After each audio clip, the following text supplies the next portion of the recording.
یہ ان کا بھی فائدہ ہوگا اس میں۔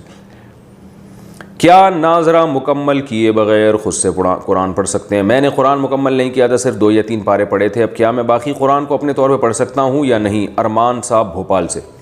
اگر 2-3 پارے آپ نے پڑھ لیے اور پڑھنا آگے آپ کو، تو باقی اخپل طریقے سے پڑھ لیں، یعنی خود سے پڑھ لیں آپ، اور اگر ابھی تک نہیں آیا ہے تو پھر کسی قاری صاحب سے پڑھیں۔ طلاق کا کوئی گواہ نہ ہو تو بیوی کیا کرے؟ احمد انصاری۔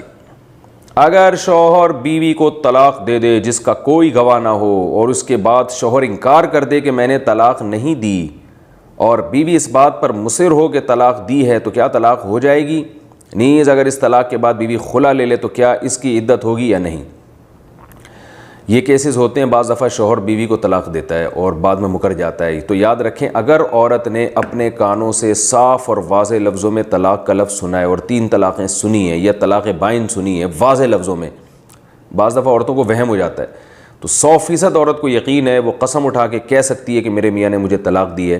تو بے شک شوہر کے پاس گواہ نہیں بھی ہو تو یہ عورت اپنے شوہر پہ حرام ہو جاتی ہے، اور اس عورت پر لازم ہے کہ کسی بھی طرح سے اپنی جان چھڑائے اس آدمی سے۔ 3 طلاقیں اکٹھی دے دیں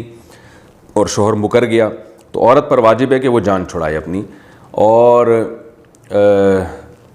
اگر وہ جان نہیں چھوڑتا، کیونکہ لوگ تو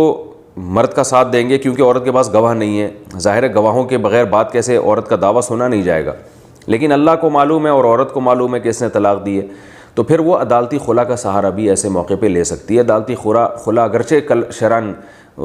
آج کل جس طرح سے دیا جا رہا ہے کل عدم ہی ہوتا ہے اکثر وہ، لیکن یہاں عورت کو یہ اجازت دی جائے گی کہ وہ عدالت سے خلا لے کے کہیں اور شادی کر لے، کیونکہ عورت کو یقین ہے کہ شوہر نے طلاق دی ہے، تو کوئی بھی طریقہ وہ اختیار کر سکتی ہے جس سے اس کی شوہر سے جان چھوڑ جائے، اور ایسے شوہر پر بڑا عذاب ہوگا جو طلاقیں دے کے مکر جاتے ہیں۔